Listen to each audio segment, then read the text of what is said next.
Avant que le tournage de Koh Lanta ne commence, les équipes de production font un repérage long de plusieurs mois. Plusieurs impératifs doivent être respectés, comme l'a expliqué le producteur Julien Magne auprès du Parisien.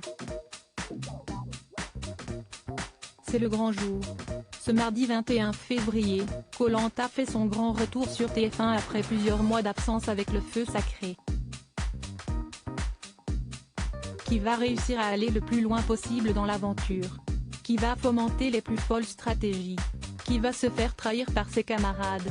Quel aventurier va remporter les poteaux et les fameux 100 000 € promis aux vainqueurs? Réponse dans quelques semaines. Qui dit nouvelle saison du jeu présenté par Denis Brognard dit évidemment nouvelles règles.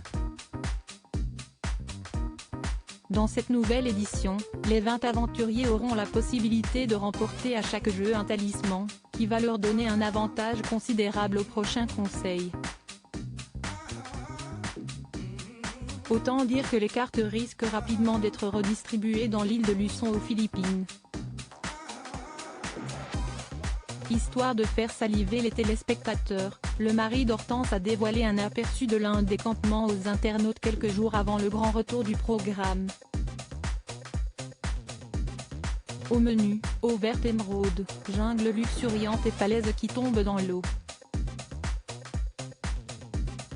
Des paysages auxquels les téléspectateurs sont habitués depuis des années, mais qui répondent à un sérieux cahier des charges comme expliqué par Julien Magne, producteur du programme, auprès du Parisien. Plusieurs mois entre le repérage et le tournage et avant de partir pendant 2 mois au bout du monde pour dénicher l'île parfaite, c'est à Paris dans les locaux de Adventureline Productions que les équipes se réunissent pour faire du repérage. Leurs outils, des atlas, des planisphères et l'application Google Earth, détaillent nos confrères. Une fois les différents sites repérés, la production contacte les gens du métier qui vivent sur place afin d'obtenir des photos et vidéos.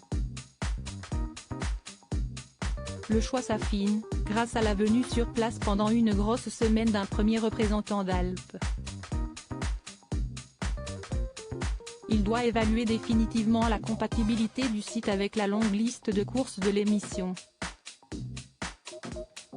Pour cela, l'île doit permettre une évacuation rapide vers un hôpital aux standards internationaux. Mais aussi la possibilité d'accueillir à moins de 30 minutes de beauté la base de vie des 120 Français et 200 locaux mobilisés pour la fabrication du programme. Au total, il s'écoule de 1 an et demi à 2 ans entre le premier repérage et le début du tournage de Koh Lanta.